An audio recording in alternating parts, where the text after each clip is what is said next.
നിങ്ങളുടെ ബിസിനസ്സിൻ്റെ ആ ഒരു സ്റ്റോറി നിങ്ങൾക്ക് 3 മിനിറ്റിൽ കുറഞ്ഞ് 10 സ്ലൈഡിലൂടെ നിങ്ങൾക്ക് കമ്മ്യൂണിക്കേറ്റ് ചെയ്യാൻ പറ്റും.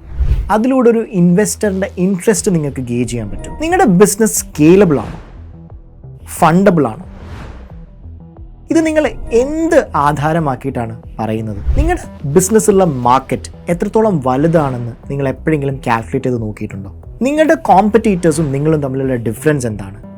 അവരും നിങ്ങളും തമ്മിൽ ഡിഫറൻഷിയേറ്റ് ചെയ്യുന്ന വലിയൊരു ഫാക്ടർ എന്താണ്? ഇതൊന്നും നിങ്ങൾ ഇതുവരെയായിട്ടും ചെയ്തിട്ടില്ലെങ്കിൽ നിങ്ങൾ തീർച്ചയായും ചെയ്യേണ്ട ഒരു എക്സസൈസ് ആണ് ഒരു പിച്ച് ഡെക്ക് ക്രിയേറ്റ് ചെയ്യുക എന്നുള്ളത്. ഈ പിച്ചിങ് എന്താണ്? പിച്ചിങ് എങ്ങനെയാണ് ചെയ്യുക? പിച്ചിങ്ങിന് യൂസ് ചെയ്യുന്ന പിച്ച് ഡെക്ക് നമ്മൾ എങ്ങനെ ക്രിയേറ്റ് ചെയ്യാൻ പറ്റും? ഒരു ബിസിനസ്സിന് പിച്ച് ഡെക്ക് ആവശ്യമാണോ? ആവശ്യമാണെങ്കിൽ ഈ പിച്ച് ഡെക്ക് എങ്ങനെ നമുക്ക് ഡെവലപ്പ് ചെയ്യാൻ പറ്റും? ഇതൊക്കെയാണ് നമ്മൾ ഈ കോഴ്സിൽ കവർ ചെയ്യാൻ പോകുന്നത്. So why don't you go try create A pitch deck tomorrow?